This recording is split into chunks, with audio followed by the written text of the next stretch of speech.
1989 उत्तर प्रदेश में 10वीं विधानसभा के चुनाव हो रहे थे। सभी पार्टियां ताल ठोक रही थीं।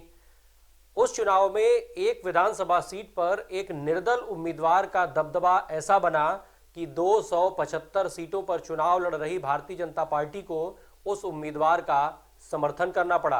भारतीय जनता पार्टी ने दबाव में अपना उम्मीदवार नहीं उतारा। हालांकि जब नतीजे आए तो वो उम्मीदवार चुनाव हार गया। ये घटना मुरादाबाद नगर विधानसभा सीट की है। यहां निर्दल चुनाव लड़ रहे प्रेम शंकर शर्मा का जो उस चुनाव में दबाव था, इतना दबदबा बना कि भारतीय जनता पार्टी ने उनका समर्थन किया और अपना उम्मीदवार नहीं उतारा। हालांकि प्रेम शंकर जो है ये चुनाव हार गए। जनता दल के टिकट पर चुनाव लड़ रहे समीम अहमद को इस चुनाव में जीत मिली थी। नमस्कार। उत्तर प्रदेश के जो चुनाव हो रहे हैं विधानसभा चुनाव में पहले चरण का चुनाव हो चुका है और दूसरे चरण का चुनाव अब होना है। हम आज के इस अंक में बात इसी दूसरे चरण की जो विधानसभा सीटें हैं उसकी करेंगे। साथ ही साथ बात होगी जो यहां पर विधानसभा सीटें हैं उसमें किस जिले में कितने मतदाता हैं, महिला पुरुष की बात हो जाएगी और साथ ही बात होगी कि इस चुनाव में कितने नए मतदाता बढ़े और चुनाव पर इनका क्या असर होगा। इसके अलावा आज के अंक में बात होगी कि किन जो बड़े नेता हैं, कौन कौन से बड़े नेताओं का साख जो है वो इस चुनाव में, इस चरण में दांव पर है। हमने जो शुरुआत में बात की, चूंकि हम संडे को अपना पॉलिटिकल किस्सा करते थे, इस समय वर्तमान में विधानसभा के चुनाव हो रहे हैं इसलिए हम बात चुनाव की कर रहे हैं। तो जो हमने आपको ऊपर घटना बनाई, जो ऊपर की कहानी मैंने आपको बताई है, वो घटना दरअसल इसलिए उपयोगी हो जाती क्योंकि सेकेंड फेज में मुरादाबाद में भी चुनाव है। मुरादाबाद वर्तमान में भले ही यहाँ पर दलीय राजनीति हावी हो चुकी हो, पर अगर हम पीछे जाएंगे 80 के दशक तक यहाँ पर निर्दलीय उम्मीदवारों का दबदबा रहा था। मुरादाबाद देहात से 4 बार निर्दलीय उम्मीदवार जीत करके और उत्तर प्रदेश की विधानसभा पहुंचा। यहाँ के लोगों ने 4 बार निर्दलीय उम्मीदवार को विजयी बनाया। खमानी सिंह, ओम प्रकाश सिंह, रियासत हुसैन जैसे लोग यहाँ से निर्दलीय कई बार चुनाव जीत करके और उत्तर प्रदेश की विधानसभा में आए। ओम प्रकाश सिंह की तो स्थिति ये थी कि ओम प्रकाश सिंह निर्दल चुनाव लड़े, चुनाव जीत गए। इसके बाद फिर जनता पार्टी से टिकट ले आए तो उस चुनाव में वो उनको हार का सामना करना पड़ गया, वो हार गए थे। रियासत हुसैन ने ही उनको निर्दलीय हराया था। उत्तर प्रदेश में विधानसभा की चुनाव की जो सरगर्मियां हैं वो अपने चरम पर हैं। पहले चरण का मतदान संपन्न हो चुका है जो 10 फरवरी को पड़ा था। वहां पे 11 जिलों की 58 सीटों पर जो चुनाव हुआ था, जिसमें करीब चुनाव आयोग के आंकड़ों के हिसाब से लगभग 62% मतदान उन जिलों में हुआ है। जो 2017 में मतदान जो हुआ था उससे 2% लगभग कमी देखी जा रही है। अब जो सारे राजनीतिक दल हैं उनका फोकस दूसरे चरण की ओर हो चुका है। दूसरे चरण में 14 फरवरी को वोटिंग होनी है। कल वोट पड़ेंगे। इसमें 9 जिले हैं, 9 जिलों की 55 विधानसभा सीटों पर ये मतदान होना है दूसरे चरण में। इस चरण में कुल 586 उम्मीदवार हैं जो अपना अपना भाग्य आजमा रहे हैं। सबसे ज़्यादा जो उम्मीदवारी वाली सीट है, जहां पर सबसे ज़्यादा लोग चुनावी मैदान में उतरे हैं, उसमें कांठ, बरेली कैंट और शाहजहांपुर की सीट है। इन तीनों जगहों पर 15-15 उम्मीदवार चुनावी मैदान में हैं। चूंकि इस चरण की जो 55 सीटें हैं उसमें किसी भी सीट पर 15 से ज़्यादा उम्मीदवार नहीं है, इसलिए किसी भी सीट पर जो इलेक्ट्रॉनिक वोटिंग मशीन है, जो ईवीएम जिसको कहा जाता है, ईवीएम की 2 यूनिट लगाने की जरूरत नहीं पड़ेगी। क्योंकि एक यूनिट में 16 उम्मीदवार हो सकते हैं, 16 बटन होते हैं। इसके से ज़्यादा जब उम्मीदवार हो जाते हैं तो 2 ईवीएम की यूनिट लगानी पड़ती है। इस चुनाव में, इस चरण में 55 सीटों पर एक ईवीएम यूनिट ही लगेगी। 2017 की बात की जाए, 2017 के चुनाव के मुकाबले में इस बार 55 जो ये विधानसभा सीटें हैं उस पर उम्मीदवार घट गए हैं। 17 में इन सीटों पर करीब 601 उम्मीदवार चुनाव मैदान में उतरे थे। उम्मीदवारों की बात की जाए तो दूसरे चरण में समाजवादी पार्टी और राष्ट्रीय लोकदल का जो गठबंधन है, चाहे बहुजन समाज पार्टी है या कांग्रेस पार्टी, और इसके अलावा असदुद्दीन ओवैसी की जो पार्टी है, उसने सबने एक बार फिर मुस्लिम वो जो प्रत्याशी हैं उन पर ज़्यादा भरोसा दिखाया है। कई मुस्लिम प्रत्याशियों को उन्होंने मैदान में उतारा है। इस चरण में 17 मुस्लिम कैंडिडेट हैं जो चुनाव लड़ रहे हैं। सपा रालोद गठबंधन की तरफ से 18, बसपा की तरफ से 23, कांग्रेस की तरफ से 21 और एआईएमआईएम की तरफ से 15 उम्मीदवार मैदान में हैं इस चरण में। अगर 2017 के चुनाव की बात करें तो 55 में से 38 सीटें भारतीय जनता पार्टी के खाते में गई थी। इन 55 में से 38 सीटें भारतीय जनता पार्टी के खाते में रही थी। यहां से भारतीय जनता पार्टी के उम्मीदवार जीते थे। शायद यही जीत, यही आंकड़ा वो आंकड़ा है जिसकी वजह से भारतीय जनता पार्टी ने इस पूरे क्षेत्र में किसी एक भी मुस्लिम उम्मीदवार को चुनाव मैदान में नहीं उतारा है। ये बिल्कुल स्पष्ट संकेत है कि भारतीय जनता पार्टी अपने हिंदुत्व का मुद्दा जो है उसको छोड़ना नहीं चाहती है और हिंदुत्व के मुद्दे पर बिल्कुल डटी हुई सी दिख रही है। और बाकी जो पार्टियां हैं उन्होंने मुस्लिम उम्मीदवारों पर अपना दांव खेला है। क्षेत्र के राजनीति की जब बात की जाए तो क्षेत्रीय राजनीति की बात हो तो ये जो क्षेत्र है किसी समय में कांग्रेस का गढ़ रहा था, बाद में फिर धीरे धीरे बिखरते बिखरते कांग्रेस की कई सारी घटनाएं हुई। कांग्रेस ने मोहम्मद अजरुद्दीन को यहाँ से मुरादाबाद से इसीलिए चुनाव लड़ाया था। फिर बाद में अभी हालिया घटना इस विधानसभा की हुई कि उसने बरेली के जो सांसद थे प्रवीण एरन, उनकी पत्नी सुप्रिया एरन को अपना उम्मीदवार घोषित किया। सुप्रिया एरन कांग्रेस प्रियंका गांधी के साथ बिल्कुल कंधे से कंधा मिला करके काम कर रही थी, लड़की हूं लड़ सकती हूं का नारा बुलंद कर रही थी। इसके अलावा जो प्रियंका ने लड़कियों के मैराथन का ऐलान किया था वो मैराथन करा रही थी। कांग्रेस पार्टी ने अपनी जो पहली सूची जारी की उसमें सुप्रिया एरन को बरेली से उम्मीदवार बनाया। सुप्रिया एरन कांग्रेस के लिए चुनाव प्रचार कर रही थी, यहां तक कि वो ये कह रही थी कि प्रदेश में कांग्रेस के पक्ष में एक लहर चल रही है और कांग्रेस अपनी सरकार बनाने जा रही है। अचानक ऐसा हुआ कि वो समाजवादी पार्टी में शामिल हो गई। अखिलेश यादव ने उनको समाजवादी पार्टी में शामिल कराया। अब इस रातों रात उनके हृदय में क्या परिवर्तन हुआ इसके बारे में कुछ कहा नहीं जा सकता। हालांकि जो जानकार हैं उनका सीधा मानना है कि समाजवादी पार्टी के साथ 30% मुस्लिम वोटर यहाँ से जा रहे थे, ये उनको दिख रहा था कि ये जो 30% मुस्लिम वोट हैं वो कांग्रेस के साथ नहीं आ रहे हैं। ऐसे में उनके लिए सीट आसान नहीं होगी और सेफ सीट उनको समाजवादी पार्टी लगी, वो समाजवादी पार्टी में शामिल हो गई। इसके अलावा देखा जाए तो यहाँ पर जो सबसे बड़े राजनीतिक फैक्टर के रूप में सबसे बड़े नाम के तौर पर संतोष गंगवार को जाना जाता है। संतोष गंगवार भारतीय जनता पार्टी के वरिष्ठ नेता, पूर्व कैबिनेट मंत्री, 8 बार बरेली की लोकसभा सीट से सांसद रहे हैं।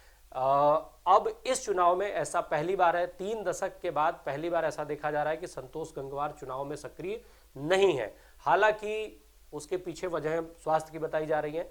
दूसरी तरफ देखा जाए तो उनकी जो बेटी है वो तमाम विधानसभा सीटों पर घूम करके भारतीय जनता पार्टी के लिए वोट मांग रही हैं।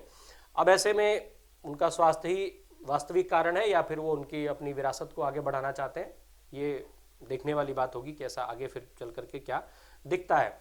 ये बात तो क्षेत्र की हो गई। अब थोड़ी सी जो है सीटें और सीटों के आंकड़ों पर नजर डाल लें और फिर इसके बाद हम लोग दिग्गजों की बात करेंगे कि कौन कौन से दिग्गज हैं जो जिनका भाग्य इसमें दांव पर लगेगा। दूसरे चरण के 9 जिले के 55 जो विधानसभा सीटें हैं, 9 जिलों में सहारनपुर, बिजनौर, संभल, रामपुर, बरेली, बदायूं, शाहजहांपुर, अमरोहा और मुरादाबाद, ये 9 जिले हैं। इसमें 55 विधानसभा की सीटें हैं। अगर मैं आपको जिले वाइज विधानसभा सीटें बता दूं तो सहारनपुर में 7 विधानसभा की सीटें हैं। बेहट, देवबंद, गंगोह, नकुर, रामपुर, मनिहारन, सहारनपुर और सहारनपुर नगर, ये 7 विधानसभा सीटें सहारनपुर की हैं। बिजनौर की बात की जाए तो 8 विधानसभा की सीटें हैं वहाँ पर। बरहापुर, बिजनौर, चांदपुर, धामपुर, नगीना, नजीबाबाद, नेहरौर और नूरपुर। इसके बाद संभल में 5 विधानसभा की सीटें हैं। असमोली, बिलारी, चंदौसी, गुन्नौर और संभल। रामपुर में भी 5 सीटें आती हैं विधानसभा की। बिलासपुर, चमरुआ, मिलक, रामपुर और स्वार। बरेली में विधानसभा की 9 सीटें हैं। बरेली मंडल है, बड़ा एरिया है। आंवला, बहेड़ी, बरेली, बरेली कैंट, भोजीपुरा, बिथारी, चैनपुर, फरीदपुर, मीरगंज और नवाबगंज। इसके बाद बदायूं में 6 सीटें हैं। बदायूं, बिलसी, बिसौली, दातागंज, सहसबान और शेखुपुर। शाहजहांपुर जिले की बात की जाए तो ददरौला, जलालाबाद, कटरा, पुआवा, शाहजहांपुर और तिलहर, ये विधानसभा की 6 सीटें हैं। अमरोहा में 4 ही सीट है, छोटी जगह है। अमरोहा, धनौरा, हसनपुर, नौगांव, सदर। मुरादाबाद की बात की जाए तो मुरादाबाद में बिलारी, कांठ, कुंदारकी, मुरादाबाद नगर, मुरादाबाद ग्रामीण और ठाकुर द्वारा, ये 6 सीटें आती हैं विधानसभा में। ये जो 9 जिले हैं उसमें ये जिलेवार जो विधानसभा की 55 सीटें हैं। इस 55 सीटों में जो जिले के मतदाता हैं, हर जिले में कितने वोटर्स हैं ये भी हम आपको बताते चलते हैं। सहारनपुर में करीब 25,80,386 मतदाता हैं जो इस चुनाव में वोट डालेंगे। इसमें सहारनपुर करीब 41 लाख की आबादी वाला जिला है। इसमें 13,64,214 पुरुष मतदाता हैं तो 12,16,064 महिला मतदाता हैं। इस बार जो नए मतदाता सूची आई है, जो पुनरीक्षण के बाद जो चुनाव आयोग के हिसाब से जो आंकड़े हैं, ये वो आंकड़े हैं। इसमें नए मतदाता 1,55,000 करीब करीब ऐसे मतदाता हैं जो इसमें जुड़े हैं। जो तमाम नाम घटने और हटने की प्रक्रिया होती है, फिर नए मतदाता जो जिनके 18 साल एज होती है और वो जुड़ते हैं, या दूसरी जगहों से आए मतदाता जुड़ते हैं, तो इसके बाद पुनरीक्षण की सूची जारी की जाती है। बिजनौर जिले की बात की जाए तो करीब 26,90,448 मतदाता हैं यहाँ पर, जिसमें 14,25,204 पुरुष मतदाता हैं तो 12,65,111 महिला मतदाता हैं। पुनरीक्षण के बाद जो नए मतदाता इसमें बढ़े वो 57,339 मतदाताओं की संख्या इसमें बढ़ी थी। जो थर्ड जेंडर की बात की जाए तो उस थर्ड जेंडर के 133 मतदाता यहाँ पर हैं। संभल, जो 2011 में मायावती ने जिले का गठन किया, भीमनगर इसका नाम रख दिया था, बाद में बड़ा विवाद हुआ था इसके नाम को लेकर के भी, ये मुद्दा बना था। यहाँ पे करीब 40% मुस्लिम वोटर्स हैं, जो मुसलमान समुदाय के वोटर हैं उनकी है। यहाँ कुल जो वोटर हैं वो करीब 15,99,991 वोटर्स हैं यहाँ पर। इसमें लगभग 8.5 लाख पुरुष मतदाता हैं और 7 लाख के आसपास महिला मतदाताओं की संख्या मानी जाती है। और जो थर्ड जेंडर करीब 167 मतदाता हैं यहाँ पर। रामपुर विधानसभा की बात की जाए, क्योंकि रामपुर विधानसभा बेहद हॉट सीट है और सबकी निगाहें वहाँ पे रहती हैं। रामपुर जिले की बात की जाए तो करीब 17,03,367 मतदाता हैं यहाँ पर जो अपना वोट डालेंगे, जिसमें 9,52,035 पुरुष मतदाता हैं तो 7,97,938 महिला मतदाताओं की यहाँ पर संख्या है। थर्ड जेंडर की बात की जाए तो करीब 194 यहाँ पर थर्ड जेंडर वोटर हैं। 34,000 युवा यहाँ पहली बार वोट डालेंगे। करीब जो पुनरीक्षण में जो मतदाता बढ़े वो उनकी संख्या लगभग 40,000 है। 2,058 बूथ यहाँ पर जिले में बनाए गए हैं वोट डालने के लिए। बरेली की बात की जाए, बरेली चूंकि बड़ा क्षेत्र है, बड़ा एरिया है, ज़्यादा है जनसंख्या, 32,73,298 वोटर्स हैं यहाँ पर। 17,70,015 वोटर यहाँ पर पुरुष मतदाता हैं और 15,03,193 महिला मतदाताओं की संख्या है। थर्ड जेंडर की बात की जाए तो कुल 90 वोटर हैं यहाँ पर। करीब 3,791 बूथ यहाँ पर बनाए गए हैं वोट डालने के लिए।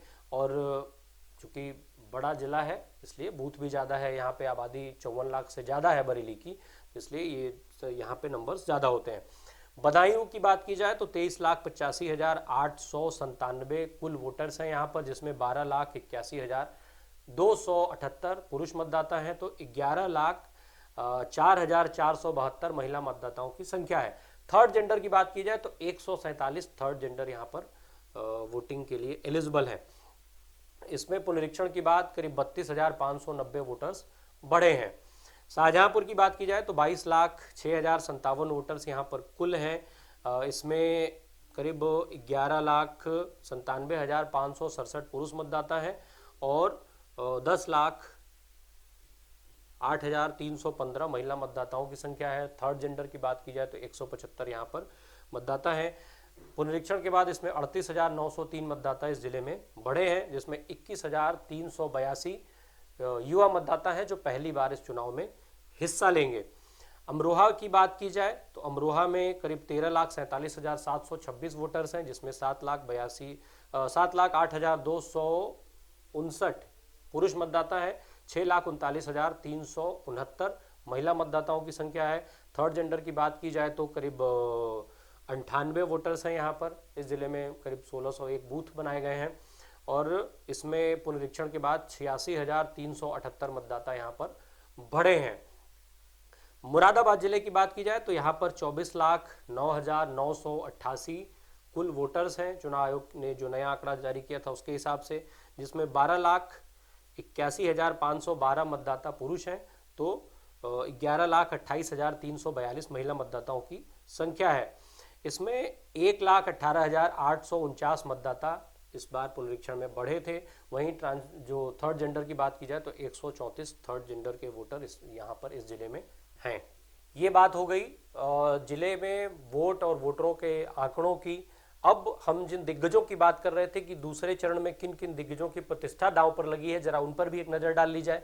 दूसरे चरण में एक तरफ जहां योगी सरकार के मंत्री, वरिष्ठ मंत्री, संसदीय कार्य मंत्री और चिकित्सा जैसे महत्वपूर्ण मंत्रालयों का जिम्मा उठाते हैं सुरेश खन्ना, वो चुनावी मैदान में हैं। गुलाबो देवी मैदान में हैं, बलदेव सिंह औलख मैदान में हैं।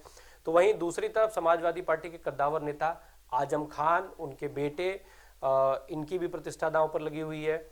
इसके अलावा धर्मपाल सिंह सैनी, कमाल अख्तर और महबूब अली जैसे बड़े नेता चुनावी मैदान में इस चरण में है, जिनके भाग्य का फैसला 14 तारीख को यहां की जनता करेगी। सुरेश खन्ना उत्तर प्रदेश की भारतीय जनता पार्टी सरकार में मंत्री हैं। शाहजहांपुर विधानसभा से वो लगातार 8वीं बार वर्तमान में विधायक हैं। खन्ना 1989 में पहली बार यहां से चुनाव जीते थे। उनको बीजेपी काडर का नेता माना जाता है, जमीन से जुड़े हुए नेता माना जाता है। इसका सबसे बड़ा कारण ये है कि खन्ना खत्री समुदाय से आते हैं और उस खत्री समुदाय के वोटर की संख्या वहां पर बेहद कम है। तो ये माना जाता है कि वो जातिगत आंकड़ों की बजाय जमीन पर काम करके राजनीति में अपने को स्थापित किए हुए हैं। यहाँ से वो लगातार चुनाव में जीतते आ रहे हैं। यहाँ से समाजवादी पार्टी ने, चूंकि सपा आरएलडी के गठबंधन में ये सीट समाजवादी पार्टी के खाते में है, तो सपा ने तनवीर खान को, बसपा ने सर्वेश चंद्रा को अपना प्रत्याशी बनाया है। 17 के चुनाव में सुरेश खन्ना यहाँ पे 16,000 वोटों से समाजवादी पार्टी के उम्मीदवार को हरा करके जीते थे। रामपुर सदर सीट की बात की जाए तो समाजवादी पार्टी के दिग्गज नेता आजम खान यहां से चुनावी मैदान में है। वर्तमान समय में वो जेल में है, जेल से ही चुनाव लड़ रहे हैं। अभी हाल में जब उन्होंने जमानत याचिका उनकी हाईकोर्ट में लंबित रही, फिर सुप्रीम कोर्ट में मामला गया, सुप्रीम कोर्ट ने उनको जमानत देने से इनकार कर दिया। जेल से ही चुनाव लड़ रहे हैं। बड़े नेता है, प्रदेश सरकार में कई बार मंत्री रहे हैं। इसी रामपुर की विधानसभा सीट से वो 8वीं बार विधायक रहे थे। फिर जब सांसद हुए तो उनकी पत्नी वहां से विधायक बन गई और लगातार यहाँ से वो विधायक चुने जाते रहे। इस क्षेत्र में, पूरे जिले में और आसपास में इनकी मुस्लिम समुदाय और जो समाजवादी पार्टी के कोर वोटर्स हैं उनमें इनकी पकड़ मानी जाती है। अपने तीखे बोल के लिए जाने जाते हैं, खूब जुबानी हमला खूब करते हैं। अब इस सीट, फिलहाल रामपुर की सीट से ये चुनावी मैदान में है। इनका जो बेटे हैं वो भी चुनाव लड़ रहे हैं। इसके अलावा इनकी पत्नी भी राजनीति में सक्रिय है, वर्तमान में वो विधायक है। अब देखना ये होगा कि इस हालात में जेल से चुनाव लड़ते हुए जनता उनको कितना समर्थन देती है, क्या इन हालातों में वो अपनी सीट बचा पाने में कामयाब हो पाते हैं या नहीं। सहारनपुर की बात की जाए तो सहारनपुर के नकुल विधानसभा सीट से भारतीय जनता पार्टी के मंत्री रहे धर्म सिंह सैनी पार्टी छोड़ने के बाद समाजवादी पार्टी के टिकट पर अब चुनाव मैदान में है। यहाँ उनका सामना भारतीय जनता पार्टी के मुकेश चौधरी से हो रहा है। माना जा रहा है कि इस सीट पर जो लड़ाई होगी वो बहुत टफ होगी, क्योंकि ये सीट जो है इनको, चाहे वो धर्म सिंह सैनी हो या फिर भारतीय जनता पार्टी, दोनों के लिए जीतना बहुत आसान नहीं होगा। इसी तरीके से आंवला विधानसभा सीट की बात की जाए तो भारतीय जनता पार्टी सरकार में मंत्री रहे धर्मपाल सिंह यहाँ से चुनाव मैदान में है। धर्मपाल सिंह का जो मुकाबला है वो समाजवादी पार्टी के राधा कृष्ण शर्मा से है। बहुजन समाज पार्टी ने यहाँ से लक्ष्मण प्रसाद और कांग्रेस ने ओमवीर यादव को टिकट दिया है। ये लोग चुनाव मैदान में हैं।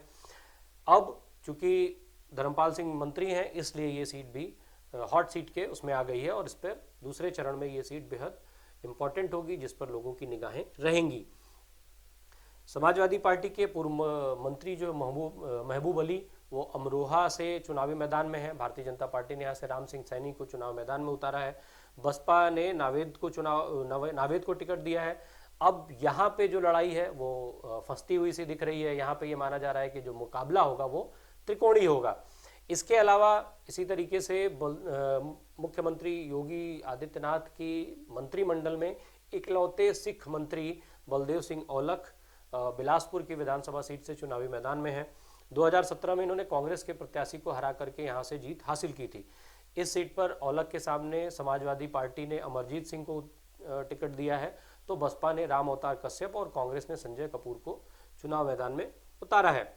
ये माना जा रहा है कि सपा और आरएलडी के गठबंधन के कारण ये चुनाव औलख के लिए बेहद मुश्किल हो गया है। औलख के लिए जीत यहाँ से आसान नहीं होगी, या फिर सपा और आरएलडी के गठबंधन के जीतने की संभावना यहाँ पर ज़्यादा बताई जा रही हैं। इसी तरीके से संभल के चंदौसी सीट से गुलाबो देवी चुनाव मैदान में है, योगी सरकार की मंत्री हैं। अब इनकी जो टक्कर है वो कांग्रेस के मिथिलेश, समाजवादी पार्टी के विमलेश और बहुजन समाज पार्टी के रणविजय सिंह के साथ हो रही है। चूंकि ये नेता मंत्री रहे हैं या बड़े नेता हैं, इस वजह से इन सीटों पर लोगों की निगाहें रहती हैं। अब देखा जाए तो चूंकि आजम खान एक बड़ा फैक्टर है इस क्षेत्र में, मुस्लिम वोटर्स की संख्या है यहाँ पर खूब मजबूत, और दूसरा पश्चिमी उत्तर प्रदेश की सीटें होने के नाते भारतीय जनता पार्टी के लिए ये जगह मुश्किल है। उसका कारण एक तो जो हालांकि ये हमेशा से देखा गया है कि इन सीटों पर ध्रुवीकरण हो जाता है, हिंदू और मुस्लिम वोटों का बंटवारा होता रहता है, लंबे समय से ये देखने को मिल रहा है। अब चूंकि हिंदू मुस्लिम से बड़ा फैक्टर किसान आंदोलन रहा है, पश्चिमी उत्तर प्रदेश के हिस्से होने के कारण किसानों की जो नाराजगी है उसका एक असर भारतीय जनता पार्टी के वोटों पर होने की पूरी संभावना जताई जा रही है। साथ ही साथ जयंत चौधरी चूंकि चरण सिंह की विरासत को लेकर के आगे चल रहे हैं और किसानों के आंदोलन में सक्रिय रहे, चाहे वो लखीमपुर कांड हो या फिर जो दिल्ली की सीमाओं पर किसानों ने धरना दिया, आंदोलन हुआ उसमें, तो उसके नाते किसानों का भी एक सपोर्ट जयंत चौधरी की तरफ जाता हुआ दिख रहा है। ऐसे में जो भारतीय जनता पार्टी है उसके लिए ये बहुत मुश्किल है कि वो यहाँ पर ध्रुवीकरण का समीकरण बना पाए और अपने पुराने जो जीत के रिकॉर्ड्स हैं उनको दोहरा पाए, अपनी सीटें बचा पाए। और वहीं हालांकि समाजवादी पार्टी और आरएलडी के लिए भी मुश्किलें बहुत कम होती सी नहीं दिख रही हैं। ये माना जा रहा है कि चुनाव इनके लिए भी बहुत मुश्किल है। ये भी अंत समय तक किसानों को अपने साथ कितना जोड़े रह पाते हैं और वोट डालते समय किसानों का माइंडसेट क्या किसान आंदोलन की तरफ जाता है, इस पर निर्भर करता है कि समाजवादी पार्टी और आरएलडी को कितनी सीटें यहाँ से जीत पाएंगी। अब 10 मार्च को जब यूपी विधानसभा चुनाव के परिणाम आएंगे तब ये पता चलेगा कि किस पार्टी की रणनीति कितना कारगर रही, किस पार्टी ने वोटरों को कितना अपनी तरफ आकर्षित किया, कितना साधने में वो कामयाब हुए। बहरहाल उत्तर प्रदेश विधानसभा चुनाव के ऐसे जो अपडेट हैं चरण वाइज वो हम आपको देते रहेंगे। इसके लिए हमारे साथ बने रहिए। यूट्यूब पर हमें सब्सक्राइब कीजिए और फेसबुक पर हमारे पेज को लाइक कीजिए। धन्यवाद।